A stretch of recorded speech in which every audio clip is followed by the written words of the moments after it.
Bave nitady fitiavana anao hatramin'izao mbola tsy mahita tany amilela ianao nanantena nefa tsy mahita.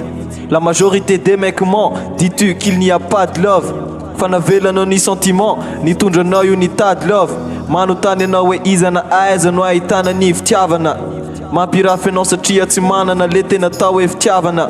Tsy omeko tsiny fa ianao sy za samy mitady ny fahazavana. Fa mety mampiavaka anao amina za fa nahita ny fahazavana. Ny fahazavana efa niposaka, efa niseho fa tsy niafina. Efa narehitra ny jiro fa tsy natao naty lavaka. Kanefa mbola naty niaizina ny akamaroan'ny olona satria ny maso ny ratsy ka tsy hitany ny tena fahazavana. Fahazavana zay voaresaka eto neka mbola maro ireo zay tsy mahay. Fahazavana zay voaresaka eto neka efa nisy efatramy zay.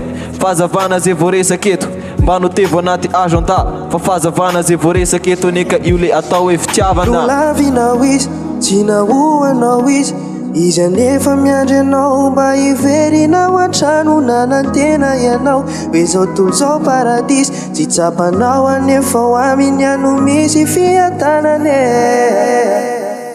Izy ane tiana anaiky ny ovaozona sy voakapokizy maty ho andao.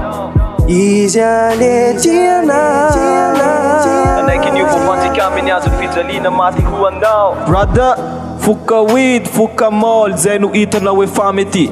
Tena izy mitady love fa ianao tsy mety manaky. Tarihiny filana maro manaiky fa tsy hita fanao. Maratra lava tsy mety sitrana, tsy mety mahita zay tediavinao. Mitady leky tsy mety afapo, ianao ry meky tsy mety afapo.